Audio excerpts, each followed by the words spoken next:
ایک نوجوان لڑکا حضور کی بارگاہ میں حاضر ہوتا ہے، عرض کرتا ہے یا رسول اللہ صلی اللہ علیہ وسلم، کھجوروں کا میرا ایک باغ ہے اور میں چاہتا ہوں کہ وہاں اس باغ کے ارد گرد ایک دیوار بناؤں، لیکن یا رسول اللہ صلی اللہ علیہ وسلم میرا ایک پڑوسی ہے، ہمسایہ ہے، اس کا درخت درمیان میں آ گیا ہے، اگر میں وہ دیوار بناتا ہوں تو اس کا درخت دیوار کے اندر آتا ہے اور دیوار ٹیڑھی ہو جائے گی، یا رسول اللہ صلی اللہ علیہ وسلم میں نے اس سے کہا ہے یہ درخت مجھے بیچ دو، وہ بیچتا بھی نہیں، میں نے پہلے کہا مجھے دے دو، اس نے کہا نہیں دوں گا، میں نے کہا بیچ دو، وہ بیچنے کے لیے بھی تیار نہیں ہے، یا رسول اللہ صلی اللہ علیہ وسلم میری مدد فرمائیے۔ اب وہ یتیم تھا، حضور کی بارگاہ میں حاضر ہوا، نبی کریم صلی اللہ علیہ وآلہ وسلم نے فرمایا اس پڑوسی کو بلاؤ، حضور کی بارگاہ میں حاضر ہوا، حضور نے فرمایا یہ درخت دے دو اس کو، اس نے کہا میں نہیں دیتا یا رسول اللہ صلی اللہ علیہ وسلم، وہ غصے میں تھا، بہت ناراض تھا کہ اس بچے نے حضور کی بارگاہ میں شکایت کیوں کر دی، حضور نے ارشاد فرمایا اس کی رقم لے لو، پیسے لے لو، یہ درخت بیچ دو، اس نے کہا میں بیچتا بھی نہیں، ویسے بھی نہیں دیتا، حضور اکرم صلی اللہ علیہ وآلہ وسلم نے ارشاد فرمایا، مسند امام احمد بن حنبل کی یہ روایت ہے، میرے آقا صلی اللہ علیہ وآلہ وسلم نے ارشاد فرمایا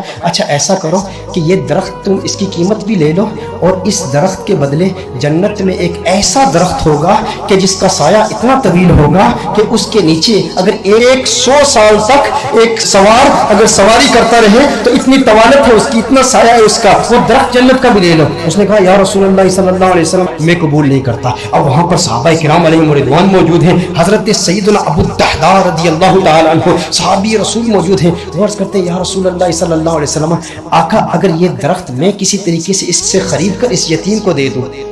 تو کیا یہ آپشن میرے لیے بھی اوپن ہے کہ جنت میں مجھے بھی وہ درخت مل جائے گا؟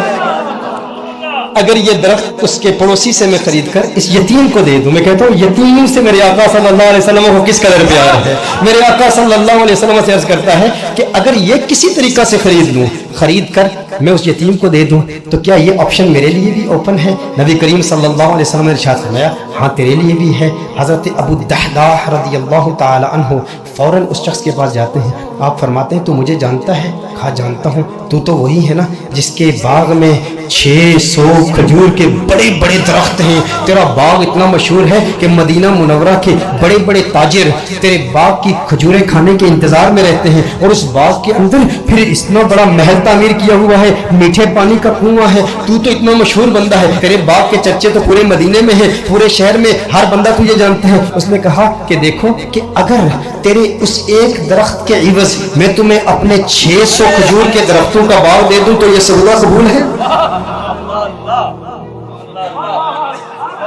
یہ سودا قبول ہے؟ وہ حیران ہو گیا، یہ کیسے ہو سکتا ہے؟ ایک درخت اور ادھر اتنا بڑا باغ، ابو الدحداء کیا بات کر رہے ہو؟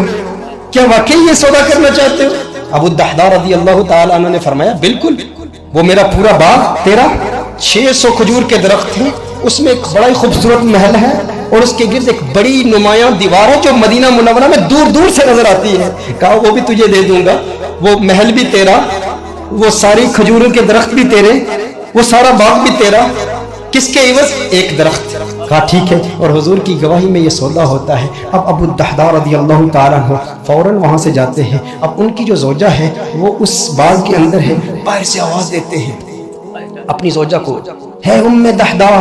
ذرا باہر آؤ باہر آؤ، میں نے اس باغ کو بیچ دیا ہے۔ اب ام دحداء جانتی ہیں یہ بہت بڑا تاجر ہے، بہت بڑا بزنس مین ہے، خسارے کا سودا نہیں کرتا، کبھی خسارے کا سودا نہیں کرتا۔ ام دحداء نے کہا ہے وہ دحداء کیسے سودا کیا ہے؟ کہا جنت کے ایک درخت کے عوض میں نے بیچا ہے۔ اب دیکھو میرے دوستوں،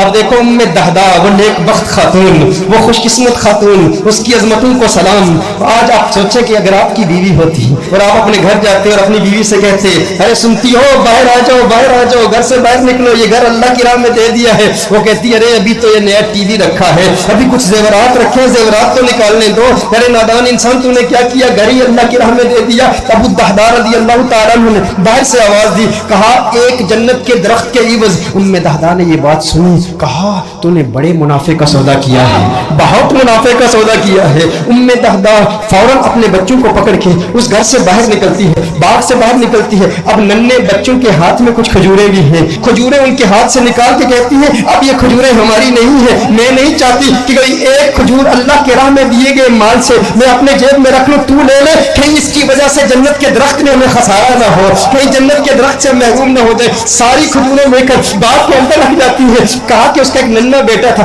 اس کے منہ میں ایک کھجور تھی،